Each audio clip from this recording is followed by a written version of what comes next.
Welcome back for DepEd Teleturuan. Remember how to determine whether of the following statements is a proposition or not? Let us do some activities. Let us determine whether each of the following statements is a proposition or not. If a proposition, give its truth value. U. If f of x is equal to the square root of x over x plus 1 is a rational function. Answer. This is a declarative sentence. Since the numerator of the function is not a polynomial, the function f is not a rational, and so the statement is false. Therefore, U is a false proposition. Next, V. What is the domain of the function? The answer, it is an interrogative sentence. Hence, this is not a proposition.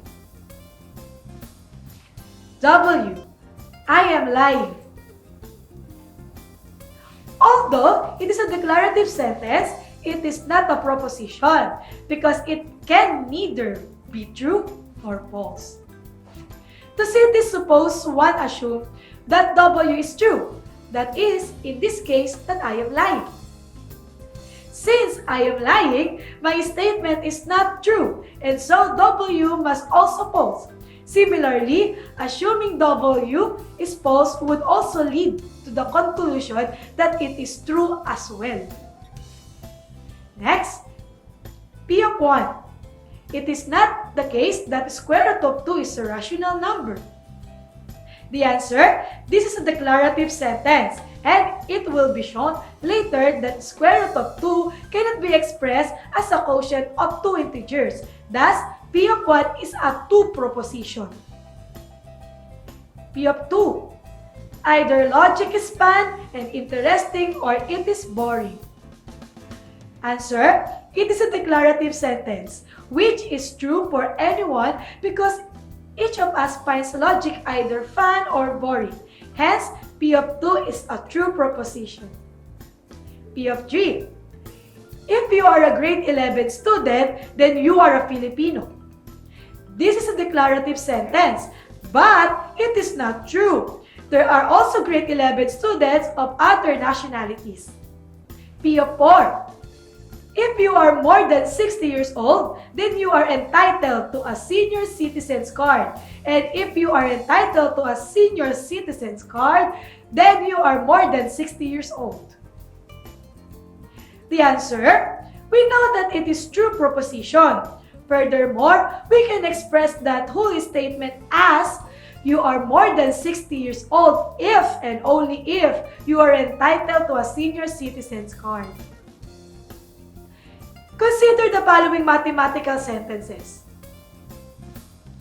2x is equal to 1. It is twice a number x is 1. Quantity x plus y squared is equal to x squared plus y squared.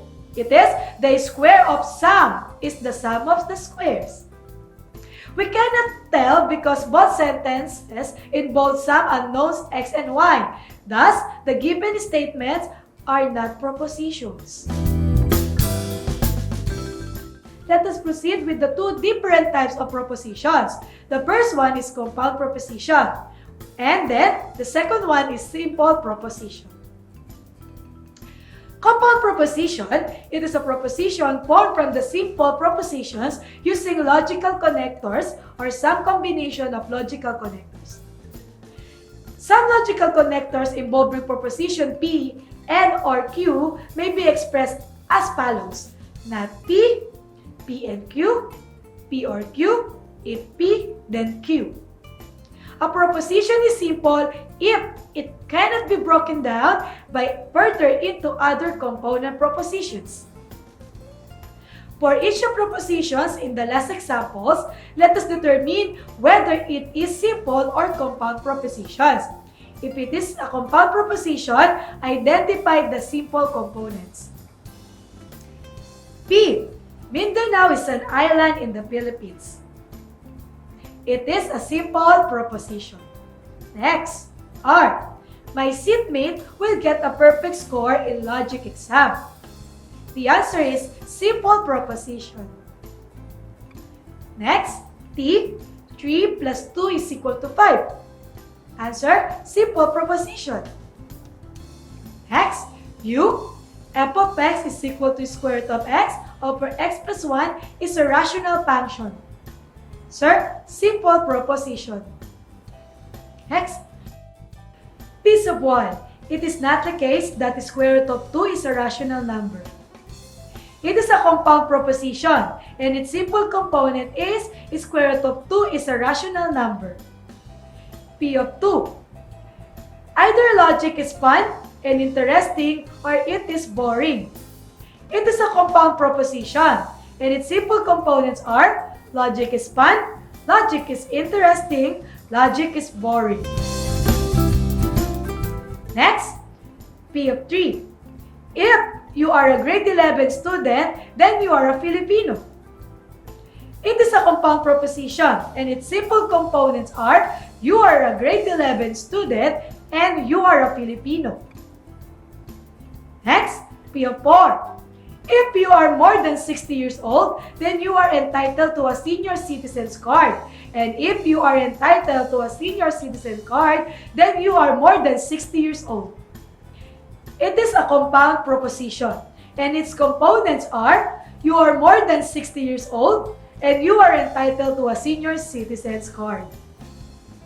You did a great job! I hope you had a meaningful and fun learning experience with me. Again, this is Lorene R. Cuevas, Teacher 2 of Cabanatuan City Senior High School. Till our next episode of DepEd Peneturuan. God bless!